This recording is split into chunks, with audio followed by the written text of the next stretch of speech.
Vietnam war में army के पास एक ऐसा केमिकल आ चुका था जिसको वो सोल्जर्स के जख्मों पर स्प्रे करते थे तो उनकी ब्लीडिंग फौरन बंद हो जाती थी, फिर चाहे जख्म कितना भी गहरा क्यों ना हो। और उस समय इस केमिकल ने हजारों लोगों की जान बचाई थी। आपको जानकर हैरानी होगी कि ये केमिकल आज हमारे घरों में भी मिल जाएगा। कई ऐसी चीजें जिन्हें हम अपनी डेली लाइफ में यूज तो करते हैं, लेकिन ये चीजें किसी मकसद से नहीं बल्कि गलती से इन्वेंट हो गई थी। तो चलिए जानते हैं। लेकिन इससे पहले अगर आप हमारे चैनल पर नए हैं तो चैनल को सब्सक्राइब जरूर कर देना। किसे पता था कि तलवार का एक बार दुनिया की सबसे फेमस सॉफ्ट ड्रिंक बनाकर छोड़ेगा। जी हाँ, 1865 में जब डॉक्टर पेम्बर्टन, जिन्हें अमेरिकन आर्मी ने लेफ्टिनेंट कर्नल का रैंक भी दिया था, वॉर के दौरान उनके सीने पर तलवार का एक वार लगा था और ये जख्म इतना दर्दनाक था कि डॉक्टर पेम्बर्टन ने मॉर्फिन का इस्तेमाल करना शुरू कर दिया। ये एक एडिक्टिव ड्रग है जो उस वक्त सिर्फ तब इस्तेमाल की जाती थी जब कोई भी मेडिसिन काम ना कर रही हो। डॉक्टर पेम्बर्टन का वो जख्म तो ठीक हो गया, लेकिन उन्हें तब तक मॉर्फिन की लत लग चुकी थी और वो इसे छोड़ना चाहते थे। उस वक्त अल्कोहल और कोकेन को खराब नहीं समझा जाता था और उसको कोई भी खरीद कर यूज कर सकता था। उन्होंने अपने लिए एक ऐसी मेडिसिन बनाई जिसमें कोला नट और डायमियाना प्लांट का रस मिलाया और उसके ऊपर कोकीन और अल्कोहल का मिक्सचर भी। ये एक अल्कोहलिक ड्रिंक के साथ साथ पेन किलर के तौर पर काम करती थी और जिसे लोगों ने पेम्बर्टन फ्रेंच वाइन कोका का नाम दिया। लेकिन 20 इयर्स के बाद 1886 में अल्कोहलिज्म कैंपेन चलाया गया जिसमें से अल्कोहल और कोकेन के खिलाफ एक लॉ पास हुआ और अब पेम्बर्टन को अपनी फ्रेंच वाइन में से कोकेन और अल्कोहल को निकालना था। और इसका सोल्यूशन निकालने के लिए पेम्बर्टन डिफरेंट एक्सपेरिमेंट करते गए। उन्होंने कोकोनट्स और कोका के पत्तों से मिक्सचर से एक सिरप बनाया और वो इस सिरप को फार्मेसी के मालिक को टेस्ट करवाने ही वाले थे, लेकिन गलती से उन्होंने एक्सपेरिमेंट में सिरप के साथ साथ कार्बोनेटेड वाटर भी डाल दिया। फार्मेसी के मालिक को ये इतना अच्छा लगा कि उन्होंने पेम्बर्टन को इसे सर दर्द नहीं बल्कि रिफ्रेशिंग ड्रिंक के तौर पर बेचने को कहा, क्योंकि अब ये ड्रिंक कोका और कोका के लीफ से मिलाकर बनाई गई थी। इसी वजह से इसे कोका कोला का नाम देकर रिफ्रेशिंग ड्रिंक के तौर पर बेचा जाने लगा।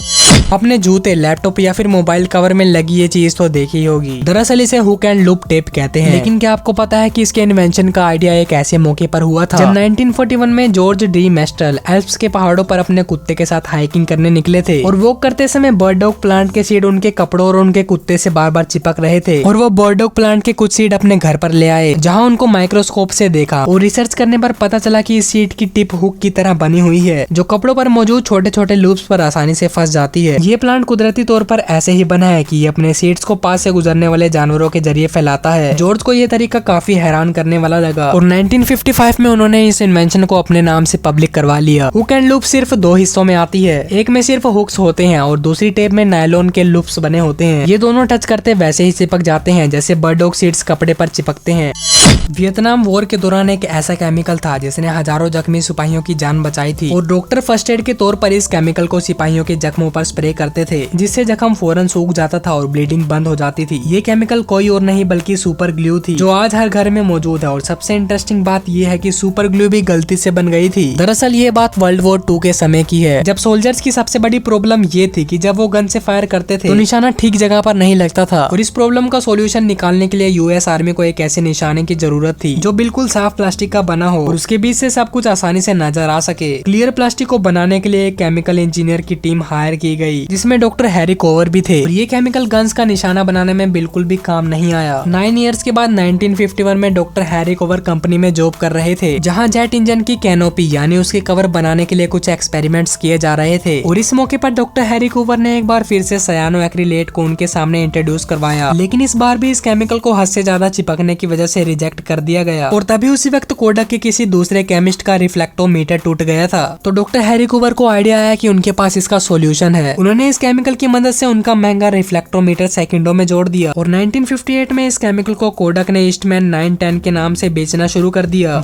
वर्ल्ड वॉर 2 से पहले घरों में हीटर की जगह कोयले का इस्तेमाल किया जाता था और इसी वजह से पूरे घर में काले धुएं की लहर चिपक जाती थी। तभी प्ले डो को इन्वेंट किया गया जिसको इस्तेमाल करके कालक को हटाया जाता था। लेकिन वर्ल्ड वॉर 2 के बाद नेचुरल गैस को हीटर के तौर पर इस्तेमाल किया जाने लगा। नो एंड जोसेफ जिन्होंने ये प्ले डो बनाई थी वो समझ चुके थे कि उनकी ये प्ले डो अब किसी काम की नहीं है। लेकिन कुछ ईयर्स के बाद 1915 में उनकी बहन जो कि एक स्कूल टीचर थी वो प्ले डो को अपने स्टूडेंट्स को चीजों के मॉडल बनाने के लिए दे रही थी और वहीं से नो एंड जोसेफ को आइडिया आया और उन्होंने रेनबो क्राफ्ट कंपनी रजिस्टर करवा के उसको बच्चों के खेलने के लिए बेचना शुरू कर दिया।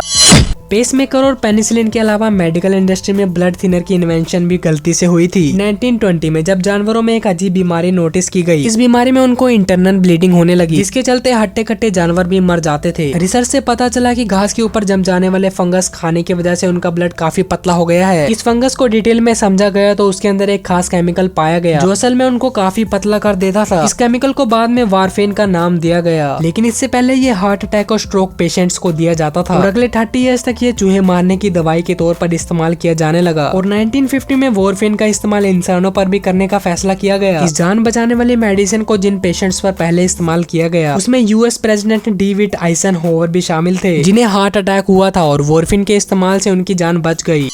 इंसानों की सबसे बड़ी कामयाबी आग को जलाना थी और जब से इंसान आग को जलाना सीखे हैं इस प्रोसेस को और भी आसान करते जा रहे हैं। माचिस से पहले आग जलाना एक बहुत ही मुश्किल काम हुआ करता था। कोई पत्थर रगड़कर आग जलाता था तो कोई लकड़ी की स्टिक को दूसरी स्टिक पर रखकर। 1827 में एक ब्रिटिश फार्मासिस्ट जॉन वॉकर कुछ केमिकल्स के साथ एक्सपेरिमेंट कर रहे थे। वो जिस स्टिक से केमिकल मिक्स कर रहे थे उन्होंने वो गलती से एक रूम में बोन फायर के बराबर में रख दी और लकड़ी पर लगे केमिकल में फौरन आग लग गई और उन्हें इसी के बाद मैस्टिक्स बनाने का आइडिया आया। ये केमिकल पोटेशियम क्लोराइड और एंटीमनी सल्फाइड का मिक्सचर था। जॉन वॉकर की इन्वेंशन इतनी ज्यादा कामयाब हुई थी तब से लेकर आज हर घर में माचिस जरूर होती है, लेकिन जॉन वॉकर ने ये इन्वेंशन पेटेंट नहीं करवाई थी। लोगों ने इस फॉर्मूले को कॉपी करके माचिस के नए नए वर्जन्स बनाना शुरू कर दिए और 1859 में जब उनकी मौत हो गई तो उसके बाद से उसको मैचस्टिक का इन्वेंशन माना जाने लगा। दोस्तों आपको ये वीडियो कैसी लगी कमेंट सेक्शन में जरूर बताना और ऐसी अमेजिंग वीडियोस के लिए शेयर सब्सक्राइब एंड लाइक।